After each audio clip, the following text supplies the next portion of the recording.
We're here now with The Legal Answer, brought to you by the Sinas law firm and personal injury attorneys Stephen Sinas and Katie Tucker. We have the questions coming from you, the public, and they'll provide the legal answer. So, of course, joining us this week is Stephen. How are you? I'm good. Thank you for having me. Great for you to be here. But today we're talking about the legal justice system. And today's question from our viewer, Stephen, is what is the difference between a criminal case and a civil case? Yeah, lawyers can easily assume that people understand the difference, but there is a big difference, right? And people often don't understand that difference. So here we're going to try to quickly explain it. In a criminal case, somebody has done something that violates the law, and it's the government that can decide whether or not to prosecute that person. Okay. If it's a state law, it's usually the Ingham County prosecutor, if it happened here in Ingham County. It could be the Attorney General. It could also be, if it's a federal law, a federal prosecutor. But it's the government prosecuting the person for their violation of the law.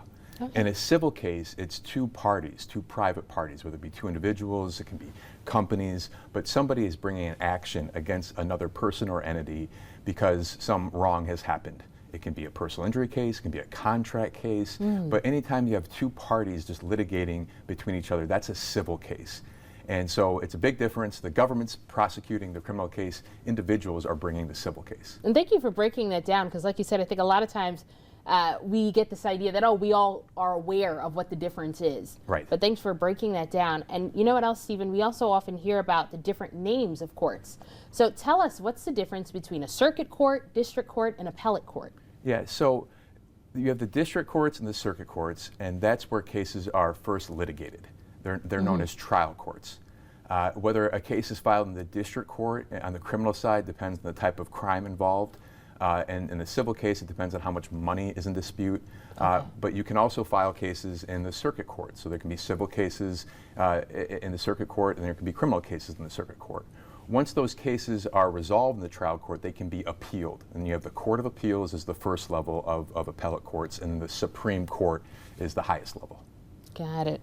Now, as a plaintiff's personal injury attorney handling civil cases, what court system, Stephen, are you involved in? When I bring a lawsuit, it's a civil case, and I typically bring them in circuit court, and I litigate against the party that we have the claim against. There can be sometimes implications on the criminal side if the party we're suing violated a law that also resulted in our client's injuries. So sometimes we have to monitor what's going on in the criminal case to know whether or not that person was convicted of the crime, but then we sue them in circuit court in relation to our client's personal injury case. Okay, thank you so much for breaking each of these terms down, Stephen, because I feel like once we get a basic understanding of this, then we know exactly how we can move forward.